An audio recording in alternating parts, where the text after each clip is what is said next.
चलिए देखते हैं आज एक नए टॉपिक हम लोग, इसका नाम क्या है? ठोस, द्रव, गैस। जो सभी पेपर के लिए काफी इंपॉर्टेंट है। यदि आपको वीडियो वीडियो पसंद आ रहा है तो इसको लाइक शेयर सब्सक्राइब जरूर किया करिए। आइए शुरुआत करते हैं इस टॉपिक के बारे में। तो टॉपिक का नाम क्या है? ठोस। पहला क्वेश्चन, ठोस किसे कहते हैं? What is solid? ठोस है क्या? दूसरा प्रश्न है, द्रव किसे कहते हैं?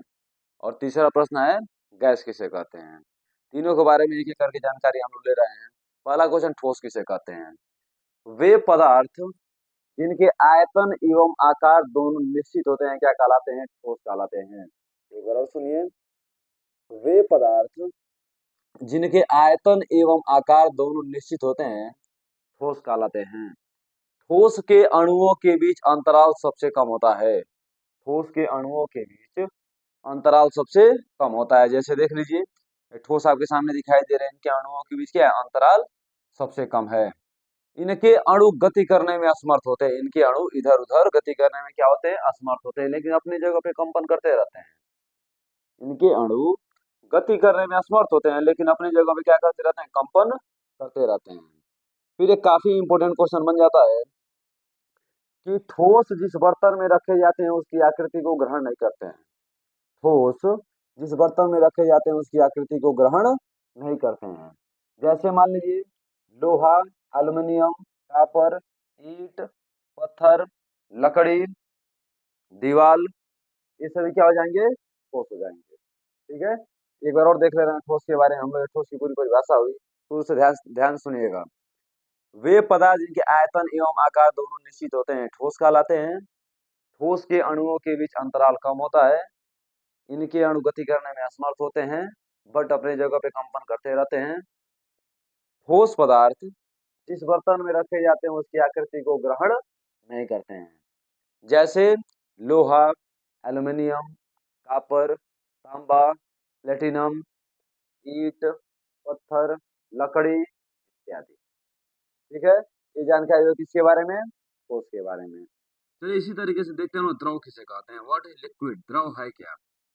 देखिए द्रव के बारे में, वे पदार्थ जिनके आयतन निश्चित लेकिन आकार अनिश्चित होते हैं क्या कहलाते हैं? द्रव कहलाते हैं। वे पदार्थ जिनके आयतन निश्चित लेकिन आकार अनिश्चित होते हैं क्या कहलाते हैं? द्रव कहलाते हैं। द्रव के अणुओं के बीच जो अंतराल होता है ठोस से अधिक होता है। इनके अणुओं के बीच जो अंतराल होता है किससे? ठोस से अधिक होता है। फिर और देख रहे हैं थोड़ा सा, इनके अणु गति करने में क्या होते हैं? समर्थ होते हैं।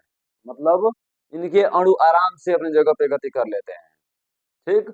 और एक काफी इंपोर्टेंट क्वेश्चन, उसका नाम क्या है कि द्रव पदार्थ जिस बर्तन में रखे जाते हैं उसकी आकृति को ग्रहण कर लेते हैं। जैसे द्रव को बाल्टी में रखेंगे बाल्टी जैसा, लोटा में रखेंगे लोटा जैसा, फिर मान लीजिए कि जग में रखेंगे जग जैसा। मतलब जिस बर्तन में रखे जाते हैं जिस बर्तन में आप रखेंगे उसकी आकृति को ही ग्रहण कर लेते हैं। चलिए एक काफी इंपोर्टेंट क्वेश्चन, सीधा द्रव का परिभाषा ही दे देता है कि वे पदार्थ जिसमें बहने का गुण पाया जाता है उसे क्या कहते हैं? द्रव कहते हैं। द्रव पदार्थ वे पदार्थ होते हैं जिसमें बहने का गुण पाया जाता है। जैसे पानी, पानी में बहने गुण पाया जाता है, आप लोग देखते होंगे।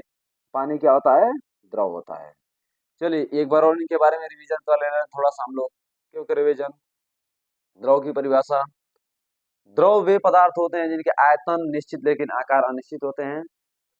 द्रव के अणुओं के बीच अंतराल जो होता है ठोस से अधिक होता है। इनके अणु गति करने में समर्थ होते हैं, आराम से गति कर लेते हैं। स्प्रिंग और गर्त के रूप में गति करते हैं। जैसे मान लीजिए पानी है, गति, पानी में पत्थर मारेंगे तो लहरों के रूप में ऊपर नीचे होगा।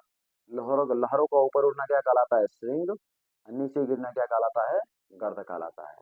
और यही काम जब समुद्र में हो जाता है तो ज्वार भाटा का रूप ले लेता है। जैसे मान लहरों का ऊपर उठना ज्वार, नीचे गिरना क्या कहलाता है? भाटा कहलाता है। चलिए ये तो हो गया।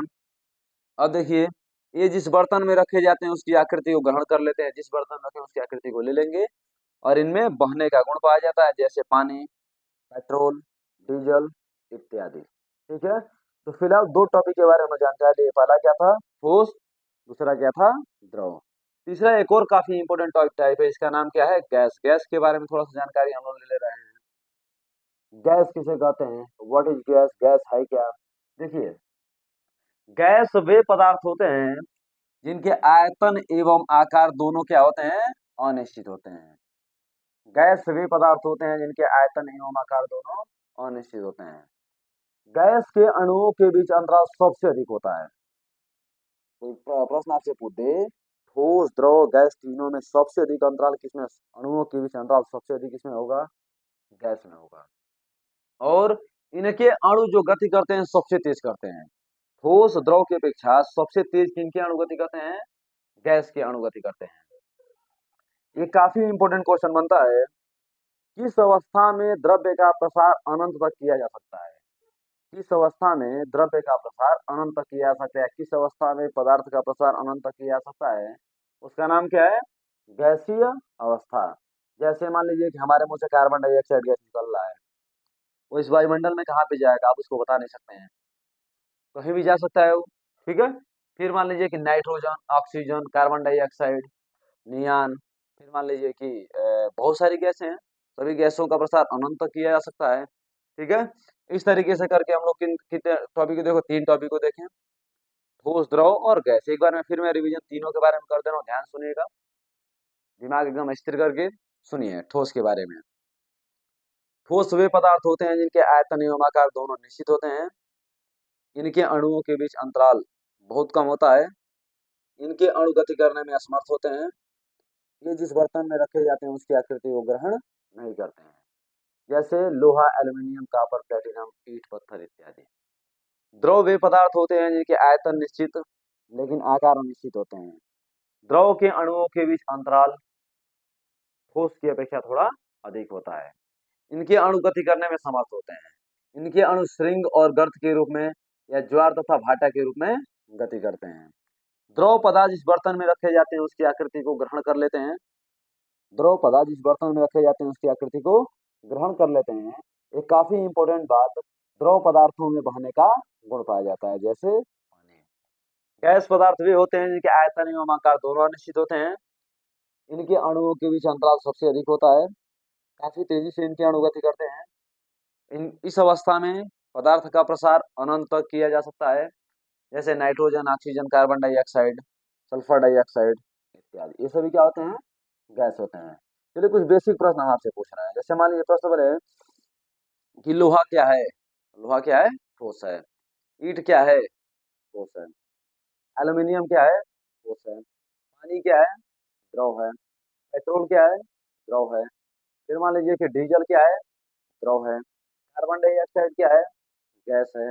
ऑक्सीजन क्या है? गैस है। फिर मान लीजिए कि आप और कोई पदार्थ ले लीजिए, जैसे मान लीजिए कि नियान क्या है? गैस है। हीलियम क्या है? गैस है। हाइड्रोजन क्या है? गैस है। ये सभी क्या होती है? गैसें होती हैं। चलिए और कुछ बात हम आपको इनके बारे में आपको बता रहे हैं, देखिए थोड़ा सा ध्यान से। ठोस, द्रव, गैस के बारे में पूरा आप समझ ही चुके हैं। और क्या बाकी रहा? और कुछ टॉपिक हैं जिनके बारे में जानना आपको बेहद जरूरी है। जैसे मान लीजिए आयतन क्या होता है, आकार क्या होता है। फिर मान लीजिए कि लोहे के बारे में कुछ प्रश्न, एल्यूमिनियम के बारे में, कॉपर के बारे में, ईंट पत्थर के बारे में, फिर मान पानी के बारे में। फिर मान लीजिए कि और क्या टॉपिक बचा है यहाँ पे? कुछ टॉपिक और हैं, जैसे मान लीजिए कि हाँ, कार्बन, नाइट्रोजन के बारे में, ऑक्सीजन के बारे में, कार्बन डाइऑक्साइड गैस के बारे में। इनके बारे में कुछ काफी इंपॉर्टेंट फैक्ट मैं आपको बताने जा रहा हूँ। उससे पहले एक और इंपॉर्टेंट क्वेश्चन याद आ रहा है, उसके उसके बारे में बता दें। किसी ऐसे पदार्थ का नाम बताइए जो ठोस, द्रव, गैस तीनों अवस्था में पाया जाता हो। किसी ऐसे पदार्थ का नाम बताइए जो ठोस, द्रव, गैस तीनों अवस्थाओं में पाया जाता है। उसका नाम क्या है? पानी। पानी का ठोस रूप क्या हो जाता है? बर्फ हो जाता है। द्रव रूप तो पानी है ही। गैसीय स्टेज में क्या हो जाता है? वाष्प बन के उड़ने लगता है। तो पानी एक ऐसा पदार्थ है जो ठोस, द्रव, गैस तीनों अवस्थाओं में पाया जाता है। चलिए अब देखिए, आयतन किसे कहते हैं? किसी आकृति की लंबाई, चौड़ाई और ऊंचाई का गुणनफल क्या कहलाता है? आयतन कहलाता है। अपने भाषा में समझिए। जैसे मान लीजिए गिलास है, उसमें कितना पानी को आप भर दिए, जितना पानी इसमें भर जाएगा सब उसका आयतन हो जाएगा। जैसा अब बक्सा है, बक्सा में जितना कपड़ा या कोई भी वस्तु आप भर दिए, सब उसे क्या हो जाएगा? आयतन हो जाएगा। आयतन में किसी वस्तु में जितनी कोई पदार्थ है उसमें जितनी वस्तु का भर दे, जितना वस्तु उसमें समा जाए, अंदर चली जाए, वे सभी क्या हो जाएंगे? उसके आयतन हो जाएंगे। और देखिए आकार के बारे में कुछ बात सुन लीजिए, आकार के बारे में जानने शेप क्या होता है। जैसे मान लीजिए बोर्ड क्या है, इसका आकार क्या है, चपटा है, बिल्कुल प्लेन है। दीवार कैसा आकार का होता है, जैसे हम लोग का चेहरा है किस आकार का है, तो आकार के बारे में आप समझ सकते हैं। फिर और कुछ बात क्या है, लोहा के बारे में कुछ बात सुन लीजिए। सबसे शुद्ध लोहा कौन सा होता है, पीटवा लोहा। सबसे अशुद्ध लोहा क्या होता है, इस्पात लोहा। लोहे पे जंग लगना कौन सी क्रिया है, संक्षारण की क्रिया है। लोहे पे जंग लगना कौन सा परिवर्तन है, रासायनिक परिवर्तन है। फिर उसके बाद लोहे पे जंग लगना कौन सी अभिक्रिया है, अनुत्क्रमणीय अभिक्रिया है। फिर और प्रश्न देखिए, एल्यूमिनियम के बारे में प्रश्न सुन लीजिए कि भूपर्वती पर सर्वाधिक मात्रा में पाए जाने वाले धातु का नाम बताइए।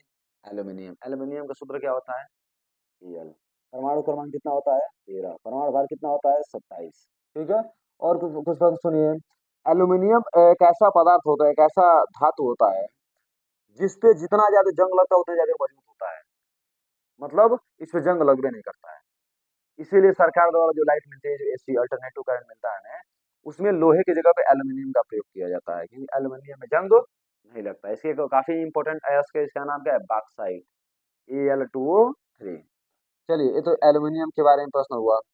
कापर के बारे में आप लोग देखवे करते हैं, कापर का प्रयोग आप लोग विद्युत का सुचालक होता है, पंखे उंखे में इसका प्रयोग किया जाता है। फार्मूला क्या था, Cu। चलिए और देख रहे हैं, पानी के बारे में कुछ प्रश्न हम आपको बता दे रहे हैं। देखिए, जल का पीएच मान कितना होता है, 7 होता है। जल ठोस द्रव गैस तीनों अवस्था में पाई जाती है। फिर कह सकते हैं आप, पानी में बहने का गुण पाया जाता है। और क्या कह सकते हैं आप, पानी का प्रयोग आग को बुझाने में किया जाता है, प्यास को बुझाने में किया जाता है। पानी का सूत्र क्या होता है, H2O। इसी से एक प्रश्न था, भारी जल। भारी जल का सूत्र क्या होता है, D2O। खोज किसने किया था, यूरे ने। कब किया था, 1932 में किया था। उसको नोबेल पुरस्कार उसको कब मिला था, 1934 में मिला था।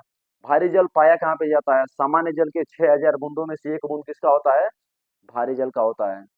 भारी जल का उपयोग कहाँ पे किया जाता है, नाभिकीय संयंत्रों में, जब अल्फा बीटा गामा किरणें निकलती हैं और ये बहुत सारी किरणें निकलती हैं, वहां पे न्यूट्रॉन मंदक के रूप में, न्यूट्रॉन की गति को कम करने के लिए भारी जल का प्रयोग किया जाता है। चलिए और देखें थोड़ा सा, तो पानी के बारे में प्रश्न हुआ।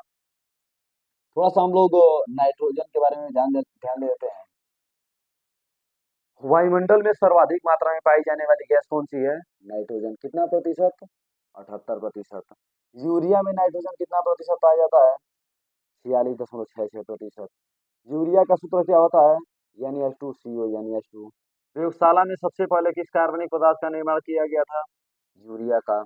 और देखते हैं नाइट्रोजन से प्रश्न। पौधे नाइट्रोजन को किस रूप में ग्रहण करते हैं, नाइट्रेट के रूप में ग्रहण करते हैं।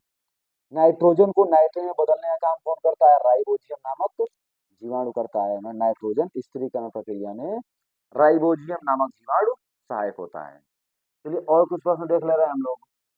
इसका काम क्या था, वातावरण को शुष्क रखना, ये नाइट्रोजन का काम हो जाता है। चलिए, इसकी खोज किसने किया था, रदरफोर्ड ने किया था इसकी खोज। ऑक्सीजन के बारे में काफी इंपोर्टेंट क्वेश्चन देखिएगा। पहला प्रश्न, किस गैस को प्राणदायिनी के नाम से जाना जाता है, ऑक्सीजन को। किस गैस को प्राणवायु के नाम से जाना जाता है, ऑक्सीजन को। कौन सी ऐसी गैस है स्वयं नहीं जलती किंतु जलाने में सहायक होती है, ऑक्सीजन गैस। धरातल पर सर्वाधिक मात्रा में पाई जाने वाली गैस कौन सी है, ऑक्सीजन। कितना प्रतिशत, 46.66%। वायुमंडल में ऑक्सीजन कितना परसेंट पाई जाती है, 21%। वायुमंडल में दूसरी सबसे अधिक मात्रा में पाई जाने वाली गैस कौन सी है, ऑक्सीजन गैस। फिर उसके बाद ऑक्सीजन खोज किसने किया था, जोसेफ प्रेस्टलर ने ऑक्सीजन गैस की खोज किया था। चलिए और कार्बन डाइऑक्साइड गैस के बारे में कुछ प्रश्न जान ले रहे हैं हम लोग। पहला, अग्निशामक यंत्र में कौन सी गैस भरी जाती है, कार्बन डाइऑक्साइड गैस। कौन सी गैस आग को बुझाने में सहायक होती है, कार्बन डाइऑक्साइड गैस। वायुमंडल में कार्बन डाइऑक्साइड गैस कितना प्रतिशत पाई जाती है, 0.03%। पौधे प्रकाश संश्लेषण क्रिया में कौन सी गैस को ग्रहण करते हैं, कार्बन डाइऑक्साइड गैस को ग्रहण करते हैं। ठीक है, ये हुआ कार्बन डाइऑक्साइड गैस के बारे में। चलिए और देखते हैं, और कुछ टॉपिक बचा है नहीं। अब अगले स्लाइड पे देख रहे हैं हम लोग कि इसके बारे में और कुछ विशेषताओं को। ठीक है।